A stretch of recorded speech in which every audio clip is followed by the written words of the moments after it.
Okay, I'm going to go ahead and get started with my formal introduction. I don't want to take too much time away from our presenter tonight. But first of all, I just wanted to start by introducing myself. I'm Chandra Randall, and I am the coordinator for student support services here at Chandler Park School District. Our team consists of social workers like myself, school counselors like Ms. Perry, who you'll hear from shortly, our Dean of Students, Academic Liaisons, and Behavioral Specialists who are located throughout our buildings in our district. This past year, when working with our students and families, we felt that it was extremely important to provide some additional support and resources to help our families navigate this pandemic and all of the negative impact of the pandemic. So for the next 4 months, this is the first of 4 installments. You're going to hear from a wonderful presenter who's going to talk about a lot of different topics related to, managing the pandemic, the impact it's had on mental health. We're going to talk a little bit about trauma. And I know she also wants to hear from you guys about additional things you feel like you need to hear. And she's going to provide some good information as well as some resources and tools that our families can use to assist their students. So now I'm going to turn it over to Ms. Perry, the school counselor in the high school, to just do a formal introduction of our wonderful speaker. Hello, everyone, and thank you for coming. It's a great honor for me to introduce to you Ms. Yolanda Brown-Spidell. She's a mom, parent advocate, educator, and the executive director of Eaglets Educational Consulting Firm, LLC. She has served in both teacher and administrative roles in Detroit and Metro Detroit for the past 20 years, with 10 of those years in alternative education. She completed her undergrad studies at Eastern Michigan University in psychology and holds a master's degree from the National University in Human Behavior. She is a certified K-12 administrator, a certified trauma and resilient trainer, and a Michigan ASSA Community Champion presenter. Her passion is classroom management, and she specialized in facilitating professional developments in the areas of SEL and the whole child. ACE, trauma-informed, resilience-focused, school and diversity, equity, and inclusion. I present to you Mrs. Spadale. Everyone, good evening. I am so excited. First, let me do my housekeeping. I want to say a special thank you to Mr. Williams, Ms. Perry, Ms. Randall. Thank you so much for extending this amazing opportunity and invitation to speak to your parents. I love when people read my bio because I smile and I say, who are they talking about? Oh, that would be me. But here's what I want the parents to know tonight. I am a mama. I'm a mom. I have 2 kids in college. My oldest daughter's at Harvard. My second daughter's at Central. I have a son who's a junior, a son who's a sophomore, and a daughter who's a freshman. Why do I tell you all that? Because I need you to know that I, like you, have been on lock with my 5 kids. When COVID hit, it was 5 folks in a 3-bedroom apartment, and y'all, I still got my mind. That's the first thing I want to tell you. The second thing is, I know we're doing this as a webinar. I shared with the team that I really wanted to see your faces because I love to engage. So I want to invite you to use the raise your hand tab. We can see you guys in the chat as well, because as we're going through this, and I'm going to say it's conversation, as we're going through this conversation, there may be some thoughts that you have, some questions you may have, and I don't necessarily need you to wait till we get to the very end. So on the moderator side, I know that if we see you in the chat, the panelist team has given me the instructions that they are able to interrupt me to ask questions. I am very interactive. So again, I'd like to do this in real time. So parents, I want to encourage you, although I can't see your faces, but I know you can see mine, that while I am presenting, if there's a thought that comes up, a question or something you want to drill more down into, I want to definitely encourage you to join us. So let me do this. Let me go to my screen, put us in presentation mode. Let me open this up. Let me put us in presentation mode. All right, let's go back. So again, first session, we are going to be talking about the challenges of parenting during the pandemic. So our agenda tonight, and I'm going to try to squeeze a whole lot in a little time. Again, we did the welcome and the thank you. The housekeeping is when we do unmute you, because I have asked the team to allow us the space to be able to unmute people so that I can hear you, because I believe that nonverbal communication is important as well. So when we do unmute, we're going to ask that we are mindful of our ears so we can hear from each other. It's my hope, parents, that you got something to write with. I got my handy dandy notebook because I learned from you all, as well as hopeful that you're going to learn something from our time together. And if we were present together, we would have done a working agreement where we would agree to be respectful, responsible, and safe, respectful of divergent opinions, responsible for the words that we put into the space that we all occupy, and to create a feeling of safety around our own thoughts and ideas. So although this is a webinar, I still look forward to hearing from you, because knowledge is power. And you see my little Bitmoji on there because I do want to talk about it, okay? Here's what I know to be true. One, I am so glad that you are here. I want you to know I am a mama of 5, so I'm a parent first. This pandemic has been hard on all of us. I wanted to show you guys this amazing clip that I saw, one of my favorite television shows, Chicago Med. And I wanted to show you all this clip where the nurse is talking about, I have to be strong and I use my strength as a badge of honor, but she was having a bad day. And then she comes to the end of the show and has the meltdown and goes, I just don't feel like being strong. So although I am the facilitator of this conversation, I want to be completely transparent. This pandemic has been a challenge. Grace. This has been my word of the day every day, in everything. Grace with myself, grace with my kids, grace with my students, grace with my colleagues, grace with the Uber Eats delivery people, just grace. It's just nice to be nice to people. So that's a word that I really want to utilize and sometimes overutilize today. Be kind, not only to all of the outside people, but give yourself some grace. Grace to get some rest. Grace to say I'm tired. Grace to say I want to get somewhere and sit down. I know that you're here because you want to be heard and you want to share. I want you to know that this is a safe space and there's no such thing as a stupid question. When I'm in my classroom, I say to people all the time, if you thought it, chances are somebody else in the room had the same thought, but you were the one that was brave enough to ask. So I am saying to us as parents, ask the question, because we don't know what we don't know. That's another tenet of what I know to be true. I want you to know your voices are valuable, and I need every parent on this call to know you are the expert about your child. That's important for parents to hear. Nobody knows my babies like I know them. Now, let me come on the other side, because I am an educator. Parents, a K-12 administrator, and I'm an educator. So I know that all of us think our little angels are our angels and not my baby. I know that's an infamous phrase that parents use, not my baby. Yes, it's your baby. But I want you to know, even though it's your baby, you are still the expert on your baby.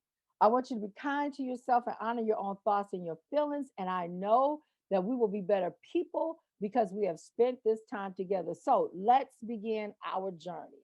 All right, this is one of the reasons why I asked you to have something to write with. We're going to do some exercises. Again, I'm an educator, so I believe in we remember stuff when we write it down. So parents, I want you to take about 30 seconds, maybe 60, on one of your paper. I want you to write down 3 words that tell or capture your COVID-19 story.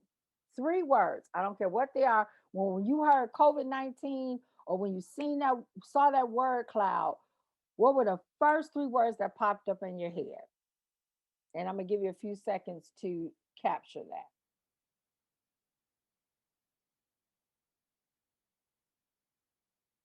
Okay.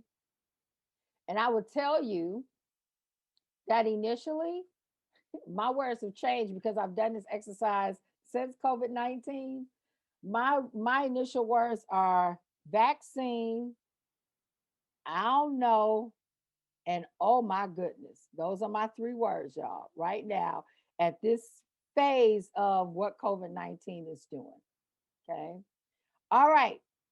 On the other side of your paper, I want you to write down 3 words that tell your COVID-19 story, but I want you to come from using strength-based language. What do I mean by that? I want you to talk about COVID-19 from a positive perspective. What were some things that you learned that was good because of COVID-19? So I'll give you an example. One of my things that I got out of COVID-19 was the ability to finally catch up on some rest. Because I was at home, I wasn't running around, I was able to rest. One of my other strength-based language reflections about COVID, I was able to hang out with my children. All my babies were at home. And as the mama bear, I was glad to have everybody in the house and I could see everybody all at what time. My third strength-based language about COVID-19 is it forced me to finally finish a project that I had been working on for 6 years because I finally had the time. Okay. So that's what I mean when I say strength-based language. All right. So here's the question. When you wrote down the first set of words, you felt something in your body.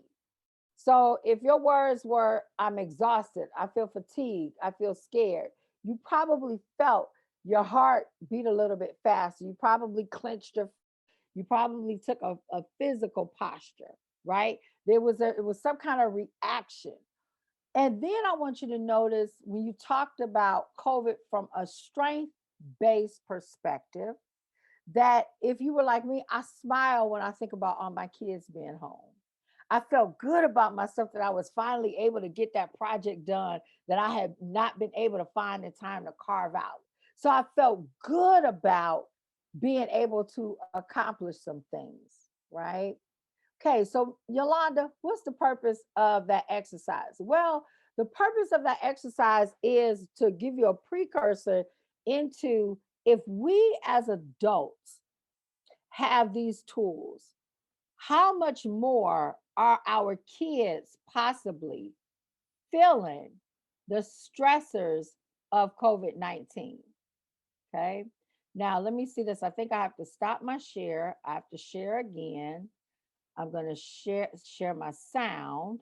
This is the one feature in Zoom, you all, that I think they needed to fix.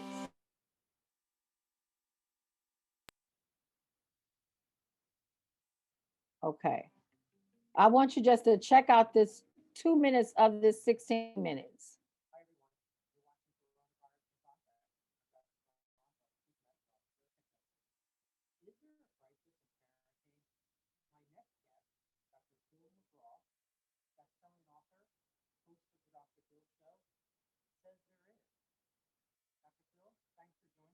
So glad to be here. I want to talk about the interesting editorial you wrote in Health, where you talk about a multi-dimensional Miss Spadale, I don't think some people can hear it.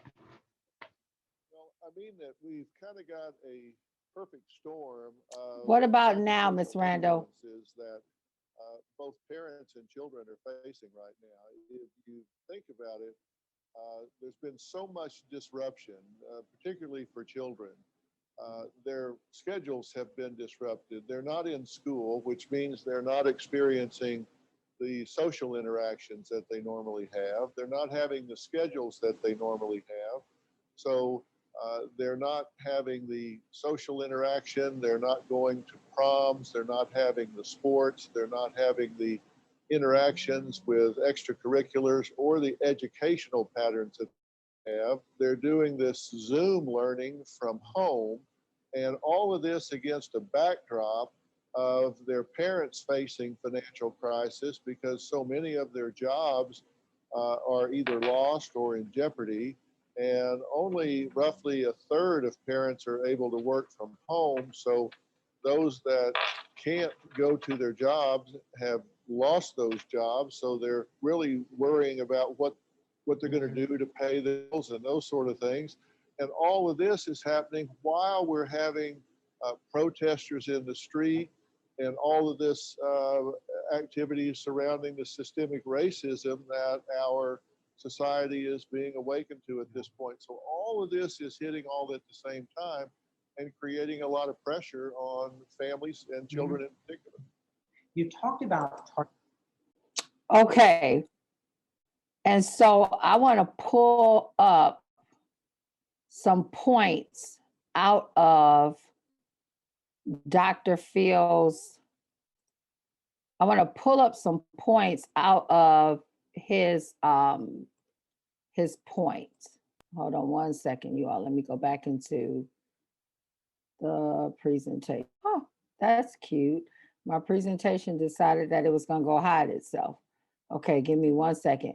Because he brings up a valid point that says, okay, we have parents who are really going through some changes right now.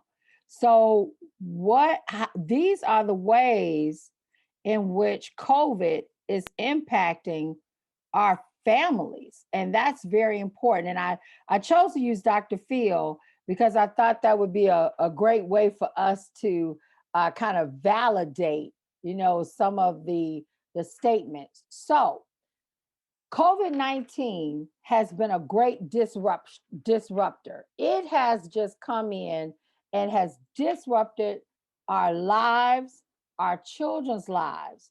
We as adults understand that our lives have been interrupted, but I don't think we think about how much our children's lives have been interrupted during COVID, right? So here were some of the observations that Dr. Phil brought up that I think are definitely worth reiterating and emphasizing for the purposes of our conversation. One, our kids' schedules have been disrupted. Children's schedules have been disrupted. They're not in school, which means they're not experiencing the social interactions that they normally have. I don't know about you, but all my kids were glad to get out the house, to get away from me. They were like, Mom, we love you, but we want to be with our friends, right? Because young people need young people. So they're not having the schedules that they normally have. So they're irritated with that. Then we have our social interactions that have been disrupted. Our children are not having the social interaction. They're not going to proms. Man, my heart went out to class of 2020. My heart goes out to class of 2021 because they're still in a toss-up. I have 2 graduations in 2022, and even that is a toss-up. So our kids' social lives have been impacted. They're not having sports, right? Some of our winter sports have been canceled. We're not playing basketball. We're not having all these things. So their extracurricular and educational patterns have been interrupted. Classroom learning has been disrupted. Oh my goodness. Parents, I could see your faces on this point. If you've had, for everybody that got a K-5 baby, bless your heart. Because I could not imagine having to sit with my partner trying to Zoom with reading and math and science. Y'all, I couldn't imagine it. But those babies, their learning has been disrupted. And to the parents that are able to work from home with little people in school, it has been a challenge.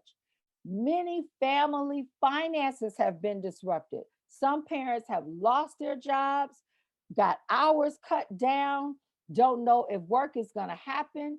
If any of our parents are working in the industries where you're essential, you had to go out in the midst of this thing. It was an interruption. And then our society has been disrupted. All of this is happening while we're having protests. Black Lives Matter, January 6th on the Capitol, all of this activity, and our children are taking all of this in. So here's what I want to put in the forefront of our minds as parents.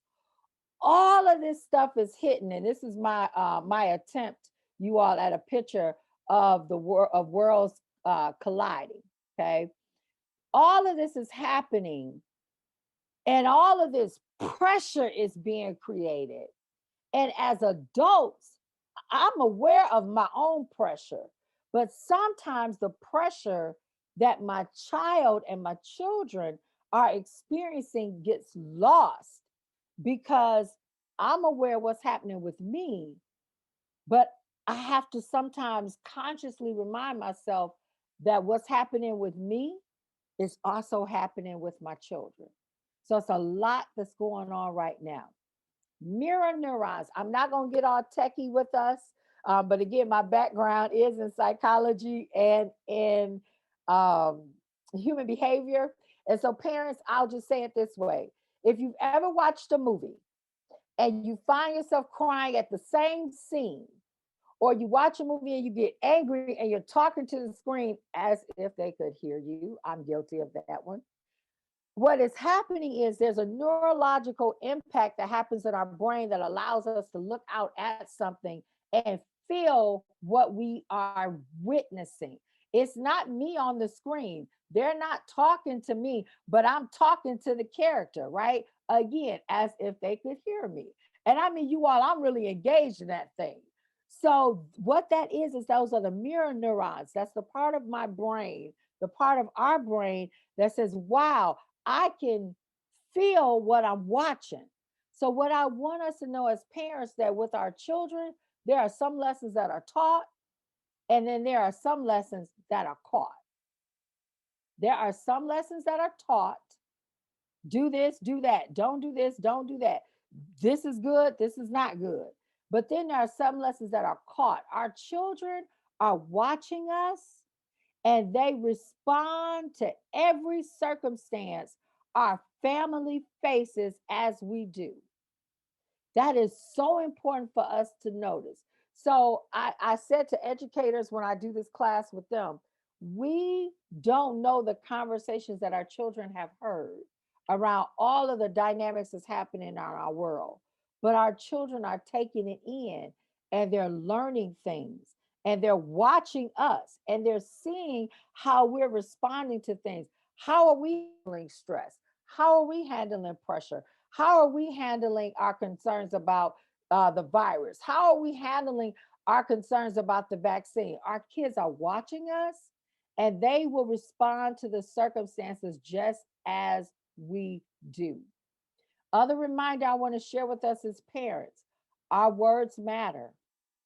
Now, I'm not going to get on this call and act like I've been a perfect parent and I act like I don't raise my voice and I don't raise the roof and I don't, no. But I have to kind of pump my brakes at times and say to myself, what is the message I'm sending my child when I speak to my child the way that I speak to my child?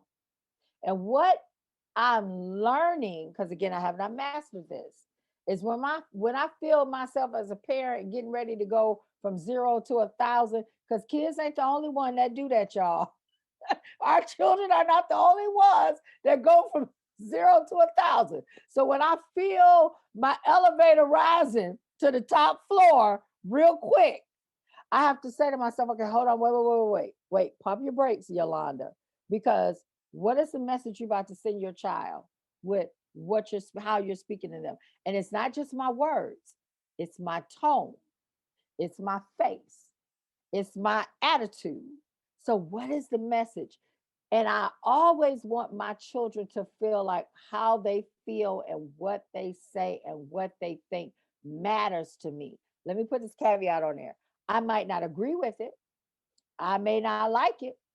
I may think it is the craziest thing that I've ever heard on this side of heaven. But because you are my child, you matter to me. Therefore, your thoughts matter to me. And I want to be careful that I don't communicate something different. Okay. So, parents, our words matter. The way we talk about a thing dictates how we will respond to a thing. Therefore, the way we talk about our children while we are all going through COVID, this is why we need that word grace, dictates how we will respond to the needs of our children. Again, here's some more things that I'm acknowledging and I know to be true. The pandemic has forced us as a society to acknowledge the reality of many different populations in the United States. One of the things COVID has shown us is that all things are not equal across the board, right? The pandemic has also showed us, it has made us aware of the necessity of addressing many things that have increased because of the pandemic. A lot of things that were not on our radar as a nation, we are now having conversations around because of COVID-19. For our children, this is one of the main things we began to address in a more intentional way. For our children, we are now more aware than ever of the importance of our kids' mental health wellness. Okay, so here's a slide that I pulled from the mental health program, and I just want to pull out some of these statistics because I think it's important for us to see the numbers. Before COVID-19, 19% of adults experienced some type of mental challenge, right? That's a 1.5 million more people in a year, okay? The percentage of adults who have contemplated committing suicide has gone up by 0.15%, which is 460,000 people. These numbers are not just numbers, they're people. So 460,000 people since COVID have contemplated taking their lives. 24% of adults with mental illness have reported that they have not had their needs met. 9.7% of youth have major depression. And that's the highest rate and the rate is highest among the children who are identified as more than one race, okay? 60% of our youth with depression don't receive any mental health treatment. These numbers are alarming. That means 1 in 3 children who actually are depressed, have been classified as depressed, don't get the help that they need. 27% of youth who have been diagnosed with severe depression get some kind of treatment. That means 73% of children who have severe depression are not receiving any kind of treatment, okay? And I think these numbers are important because they juxtapose what adults are feeling and what children are feeling. And I submit that if we put these numbers together, we would conclude that there are a lot of families and a lot of people that are really dealing with mental health concerns since COVID. Here are the key findings out of that study that was done this year. Youth mental health is worsening. Even before COVID-19, the prevalence of mental illness among adults was increasing. Suicidal ideation, adults thinking about or contemplating suicide, is increasing. The number of people looking for help with anxiety and depression has skyrocketed. More people are reporting frequent thoughts of suicide and self-harm than have ever been reported since they started filing this report in 2014. And young people, that's the demographic that's struggling the most with their mental health. So not only are the number of youth searching for help with their mental health increasing, but throughout the COVID-19 pandemic, youth ages 11 to 17 have been more likely than any other age group to score for moderate to severe symptoms of anxiety and depression. Our young people are feeling the pressures of COVID. Okay, rates of suicide ideation are highest among our youth, especially those in the LGBTQ plus community. Most people who are screened for mental health conditions are struggling with loneliness and isolation, being separated, that lack of social interaction. And while race, anxiety, depression, and suicidal ideation are increasing for people of all races and ethnicities, there are notable changes over time. African American screeners have had the highest average percent change over time for anxiety and depression. People and families are really feeling the impact of COVID-19. So here's my reflection. Trauma has been one of the main results of the pandemic. People who were already experiencing stress in their life now are experiencing toxic stress. Let me say it the way my grandmama would say it. If it ain't one thing, it's another, right? So for many families where we were able to kind of put out this fire, okay, that's done. Whew, take a break. Body reset, brain reset, mind reset. I'm good. Okay, so when the next fire comes, I'm not tired. Or fight that fire. Woo, okay, put that fire out. Again, mind, body, okay, everything's back in balance. But with COVID, what's happening is things are being compounded, and they're being compounded so rapidly that now we move from our bodies being able to stop, pause, reset to there's no reset button. So we go from one fire to another fire to another fire to a bigger fire to a bigger fire, and boom, now we're in toxic stress. And if we're, again, I keep deferring to, and if we know how we're feeling this, and if we know how we are experiencing this as adults, how much more is it a challenge for our children? Okay. In my trauma training, we know that there are 3 behavioral responses to trauma. Either it will be fighting, where you're aggressive, flight, you want to avoid it, get away from it, or freeze, you're just not going to do nothing about it. So what I want our parents to also understand is behavior is communication. Our children are communicating how they feel by what they do. If you are taking notes, I hope you capture that. Our children are communicating to us what they feel by how they are behaving. Okay, y'all, here's my parent confession. Here's my parent confession. So we're home with the children. I got 2 college people, 3 adults. We're sitting around the table, we're playing a game, we're talking. And all of a sudden, my children decide they want to have their, well, Mom, we want to share with you what we think about something you did a couple years ago conversation, right? I was like, oh, Lord, have mercy. Let me brace myself.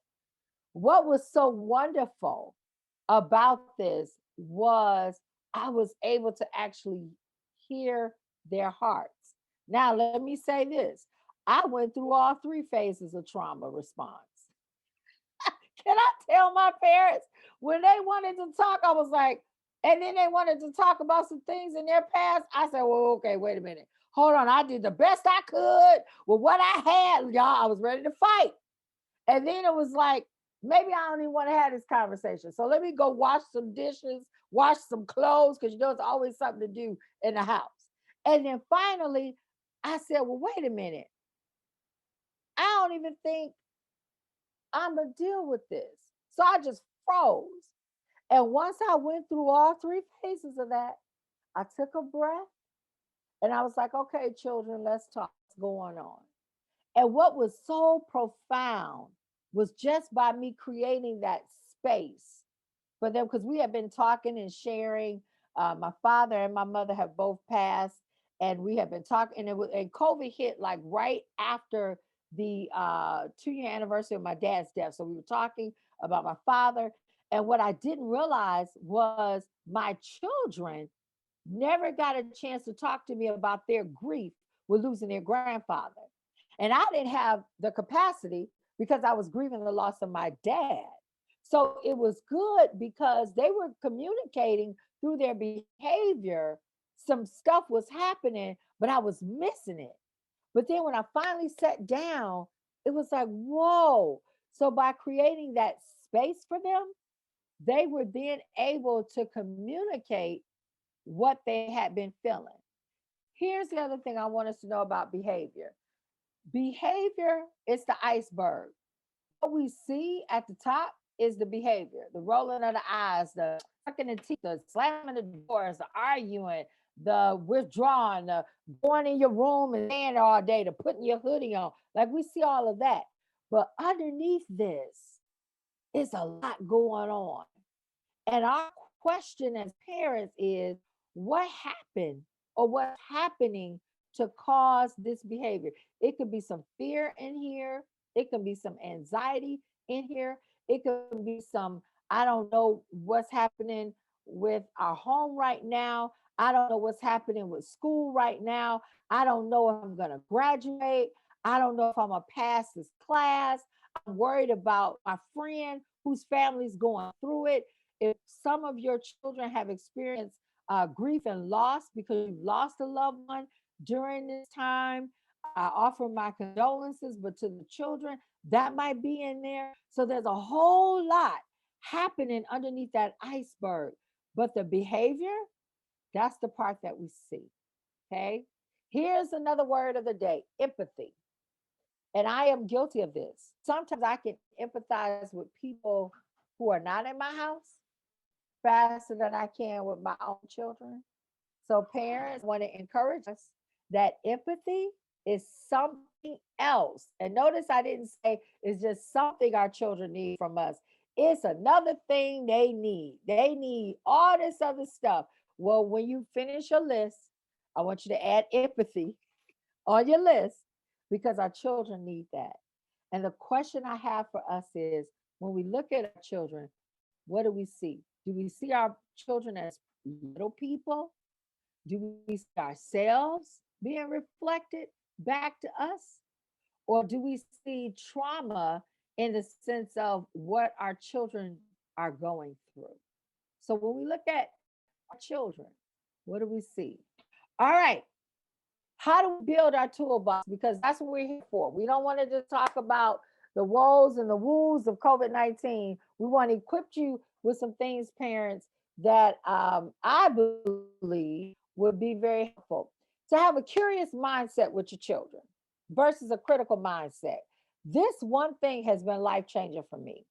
Instead of me approaching my child assuming that I know why they did what they did, I now ask questions. Okay, can you explain to me how it made sense for you not to do A when you knew that you were aiming for B? Ask the question. What is it that was the logic that made you arrive at the decision you did? Versus coming at your child saying, well, I know that's why you did it, and you shouldn't have did it this way, and that's not the way to do it. Ask the question. Because here's the thing we've learned about asking questions. Questions open up the door for communication, right? All right. Wayne Risa, and again, CPA has access to these resources. So if you're interested, they can send you the link. Wayne Risa did an amazing job on giving families and educators mental wellness coping statement cards. So what would happen is on this website, you would go and you would click on the card and you would open it up, and then you're able to get statements that you can kind of say to yourself, words of affirmation to kind of help you during this time, okay? And finally, wow, I can't believe the time is already gone. I want to end on this. Although we talked about the children, we talked about COVID, we talked about the challenges of COVID, we talked about the stresses of COVID, I want to encourage us as parents to be good to ourselves. If I don't take care of me, then I am no good to anybody else. So hashtag self-care. Be good to yourself. Here's the question I have for us as parents. How do you take care of yourself? How do you feed your soul? What things do you do that you enjoy? How do you keep yourself happy and content? And what social connections do you continue to keep you kind of planted and grounded during this time? I was getting on an airplane because again, my daughters are out of state, and you all, I don't like to fly. I'm working on it. I'm working on it, but flying is not my thing. But this particular trip, I'm on the plane and I hear these instructions. And what she said was, in the event of an emergency, and if the cabin loses pressure, masks are going to drop. And if you are flying with children or senior citizens, we want you to take the mask and put it on yourself first, and then begin to assist the other people that are with you. That has been like an aha moment for my life. Because here's the thing, parents, we can't pour from an empty. I can't give what I don't have. So if I'm on E, then my children don't get the best of me. If COVID has worn me out and I haven't figured out how to replenish myself, how to rest, how to not be given over to the anxiety and all the challenges that are going through, if I don't figure that part out, then I won't replenish. Then I'm pouring out of an empty cup. So I hope that another takeaway you have tonight is that you follow the airplane instructions.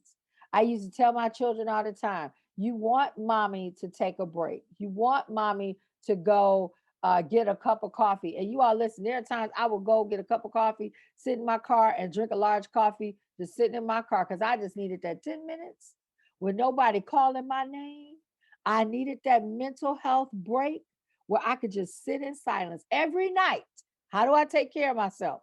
Every night I sit in my room in the dark for 15 minutes every night without fail. Because for me, I have to shut down all stimuli. And so sitting in the dark before I go to bed, no sound. I ain't praying. I ain't talking. I'm not meditating. I'm not doing nothing. I'm literally sitting in the dark and I'm in the dark. No music, no candles. I don't want to be stimulated with no smells, no sounds. I don't want to see nothing. I'm just sitting in the dark because for me, that's how I take it down. That's my woosah. So parents, how you taking care of yourself? Because if you're not okay, guess what? Your children are not okay. All right. So I want to do an open mic. I want to go to the end. I want you to think about in preparation for the next part of our journey together, some of the things that you want to talk about. Miss Randall, I'm going to just go to the end of this and then we'll open it up because I want to conclude the PowerPoint so then I can come out of the share screen. Parents, I want you to know we do the best we can with what we have and with what we know at that time. And don't you let nobody ever let you forget that. We do the best we can with what we have, with what we know at that time, even with COVID-19. And finally, you all, parents, I want to say thank you so much for joining us. I have my email address on this slide, and I'm going to stop sharing the screen and I'll put it in the chat as well, in case you all wanted to reach out to me to offer some additional insight and input. So parents, again, let me go back to that one slide. In preparation for the next leg of our journey, I'd like for you to submit to either myself or the school some of the topics that you would like for us to cover at our next session together. So thank you. All right, Miss Randall and Miss Perry, we are back in your hands because I didn't see any questions. I didn't see any questions as well, but as usual, I always have questions. I was taking notes and I don't know if maybe you can speak or maybe give a few more suggestions for activities, for families or for parents to do with their children. I know you mentioned, you found it helpful to have discussions, with your kids. Of course, they're a little older, and you found out some things and how they were feeling. And so during this time, like, what are some things you suggest that parents do with their children to, I don't know, deal with, their stress, or I don't know. Well, we kept it light too. Now it wasn't all, Okay. it wasn't all therapy sessions. Okay. So we played Uno, we played board games. Um my son who's a soccer player, he tried to teach me how to do touch with the ball. My other son who is in acting, hey, I saw Hamilton for the first time. Sat through 3 hours. I had nothing else to do. So it was on Disney Plus. He was like, "Mom, you never saw this. It's a cultural phenomenon. You need to do it." So and what was really important with my children is, and I think this is true with all children. And Miss Randall, thank you for that question. We have to step into their world, right? So even when my kids were in elementary school, I would go in and we would do, because you got your kids and they want to have their stuffed animals, and maybe they're playing church or they're playing school, or or they want to somehow always teach you something, and they want you to be the student, right? So it's stepping into the world of your children and just enjoying them. When you laugh, that releases endorphins in your brain. So there's an actual chemical, physical benefit of laughing and joking. I'll tell you guys this. Now, I am a person, I like clean comedy, right? I'm not into that other stuff. But listen, hey, no judgment, no heat. If Kevin Hart is your guy, I say go for it. I personally love Sinbad. So I introduced my kids to Sinbad, and we watched some of his comedy. They didn't have a clue for the context for a lot of his jokes, which was real fun. But it was good medicine for my soul. I enjoyed it. So it's sometimes just hanging out with your kids. If you're able to do family dinners now, because my group is away and then my high school has got crazy schedules, it's very difficult for us to do family dinners together. But if your children are small and still at home, maybe you guys just set down a time and you say, okay, we're going to eat dinner together on Tuesdays and Thursdays. That's our date night. So it's all kinds of different things families can do together to just spend time together. Because here's the other thing that we don't acknowledge, I think, as parents. Our kids want to look at us and know that we're okay. Just like we worry about them, they worry about us. So if you're going through some things in your house, whether it's financial, emotional, whatever it is, our kids want to look at us and know that we're okay. So sometimes it's just sitting down and eating junk food. I try to let Skinny Pop be my friend, so I could eat it a little bit freer. But my daughter, my youngest daughter, who's a vegetarian, she introduced me to these vegan chicken nuggets, and I was like, "What is this?" But it was pretty good. But she enjoyed cooking for me. So it was just all kind of different things to just step into their world. So parents, I hope that helps. Thank you so much. Yes, ma'am. One last thing, and I don't know if it's more of a question or a comment. You mentioned the importance of listening to our kid, or asking questions rather than being critical, which, even though I'm a social worker, sometimes I'm guilty of that. How do parents my age, or maybe a little older, how do we learn that skill? Because I come from a generation where we were not asked question, how we felt about things. We were, like you said, we were told. So just kind of continued that. So I don't know if that's a comment or a question, or you have suggestions of how parents can get to that place, because that's not how many of us grew up. I will tell you, my parents, both of them, God rest their souls, old Southern Alabama folks, right? So they didn't talk to us. It was My parents didn't come into the revelation of talking to people until they had grandchildren. So the running joke, the running joke between me and my father before he died was I was jealous of his relationship with his grandchildren, right? Because he knew they would come in and he'd say, "Hey, how was your day?" He knew all the, as the young folks say, he knew all the tea about the kids' business, right? I think as parents, it's being conscious to say, how are you? Like I try to start with interrogative statements. Hey, what's going on? Hey, how's it going? And so I find myself, if I start as a question, that helps me not start with a statement. And I hope that that makes sense, because sometimes, if you know, it's kind of like if you walk in a space with your kid and you go, "I know you didn't just," versus, "Why is it that that just feels different and it sounds different?" And so that's my help. My clue is start with a question. Yolanda, ask the question. Because if I was talking to an adult, I would ask the question. I wouldn't come at them making statements.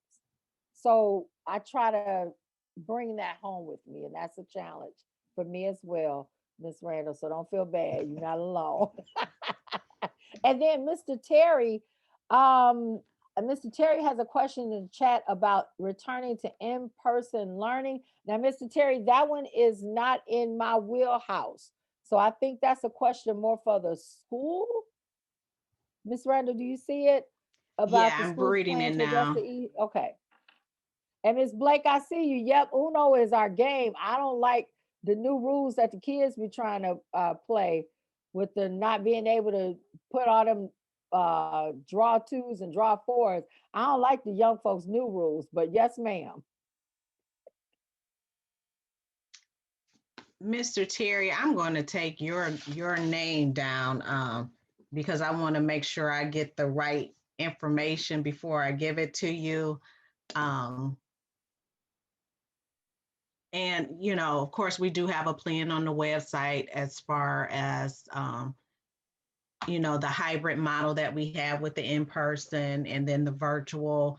I don't believe it's been updated to talk about the new variations of or mutations of COVID-19. Right now, we're just utilizing the plan that was, created originally. We're still practicing all the necessary, safety precautions. And we have been very fortunate in our district. We, have not uh, had to deal with a lot of, issues concerning COVID-19, but I can definitely ask leadership about that.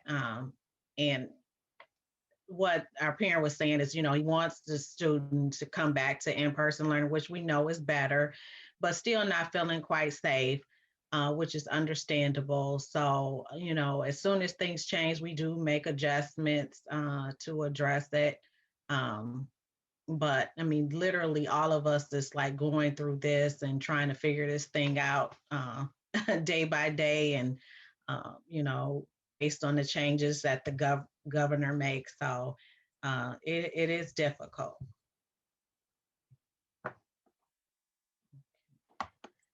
Well, I don't see any more questions. I'm going to be mindful of everyone's time and go ahead and conclude. Parents, once thank you for participating in this workshop. I really hope you come back for the next 3. You will be receiving evaluation, so we definitely want your input. And again, I'm Mrs. Randall, the social worker in the high school, can be contacted. If you think of other things or questions, please forward them to me, but make sure you definitely fill out the evaluation so we can provide the information that you want to learn. So I'm going to go ahead and conclude, and I hope to see everybody on March 10th, same time, 5 o'clock. Thank you so much and good night.